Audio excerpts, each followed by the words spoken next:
नमस्कार, कशा आहात? परत एकदा माझ्या ब्लॉग चॅनलवर तुमचे सर्वांचे स्वागत.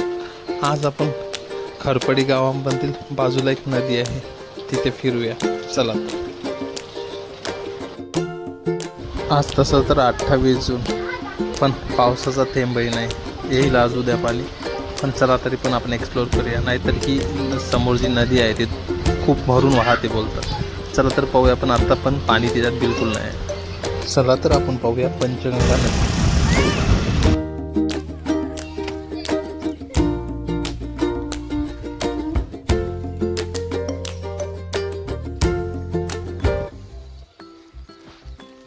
इकडे एक बांध बांधलेला आहे, चला आपण तिकडे जाऊया.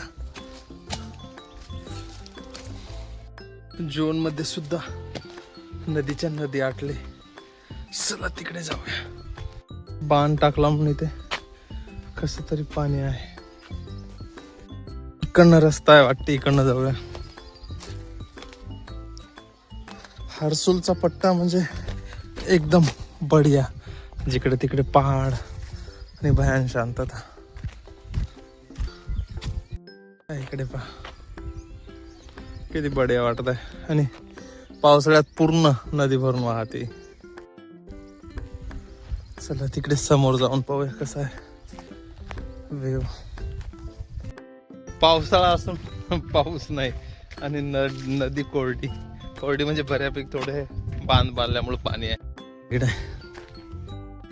त्या बांधामुळं थोडं एवढं तरी इकडे पाणी साचून आहे, म्हणजे गुरढोरं पितात. तिकडे एका शेतकऱ्याने आंबे लावले दिसतात. चला तर. काळा दगड खाली पाणी, ते काळा दगड आहे, त्यामुळेच इकडे पाणी सुद्धा नाही. पहाडात पाणी असून सुद्धा पाणी नाही, म्हणजे उन्हाळ्यात 2-3 महिन्याचा टंचाई पाण्याची. कोकिलचा आवाज येत आहे का नाही माहित नाही, पण मस्तपैकी आवाज येत आहे कोकिलचा. त्याच्या आजूबाजूनं पूर्ण हे आहे शेती.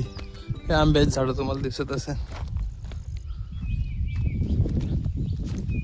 समोर जाता जमते का नाही माहित नाही, रस्ता पण मला माहित नाही, पण असेल पाहूया. तिकडे सर्वात वर पण बांध आहे वाटतं, पण जाऊ दे आपण इकडे जाऊया गोट्यावर. अरे बापरे, घसरत आहे. ते पाहिजे पहाडावर एक झोपडी आहे, आणि तिथे बैल दिसत असेल तुम्हाला. नांगरणं सुरू आहे वर जून मध्ये, तिथे पावसाळा असतो. आणि जिकडे तिकडे पहाडावर पण शेती, ते दूर दिसतात. झूम करून दाखवतो तुम्हाला. ते बैल चरत आहे तिकडे. इथे आल्हाद वातावरण. पाणी पिण्यासाठी इथे हे खोदलंय, आणि इथून तिकडे लोक ते घेऊन जातील, शेतकरी बाजूचे.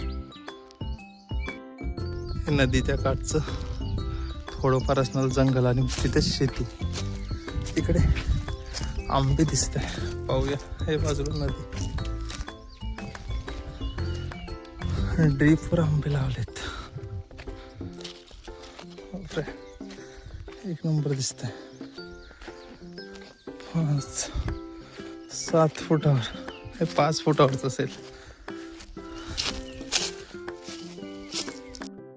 इकडे तिकडे पण पाणी नेलं, हे इथपर्यंत पूर्ण शेतात होतं. खरबडी ते जाऊया पाहून. तिकडे साप खूप आहेत. कार आहे, करंट नसावं फक्त याला, तरी व्यवस्थित जाऊया आपण. करंट वगैरे तर नाही. चला जाऊया दुसऱ्या शेतात. दुसरं शेत कंपाऊंड मारलं याला पण ठिबक आहे बढियापैकी.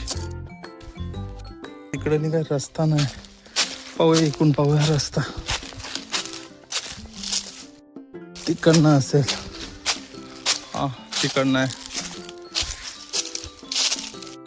पूर्ण घाम आलाय फिरू. चला इथून निघू. शेतीची कामं जेवणाला आमंत्रित केलं. खेड्यामध्ये हेच विशेषतः. हे भाताचं रोप करा हे इकडं असं चालतात. म्हणजे यानं काय हे तण येत नाही का? पाऊस नाही तर शेतकरी परेशान आहे. ते मागं जे जळलेलं दिसत आहे ते जे जाळतात ना ते कशासाठी, तर तिथे गवत नाही कुठं, त्याच्या मागचं लॉजिक आहे. आणि तिथे धानचं रोप येईल. चला मित्र, परत भेटूया अशाच एका नवीन ब्लॉगमध्ये. धन्यवाद.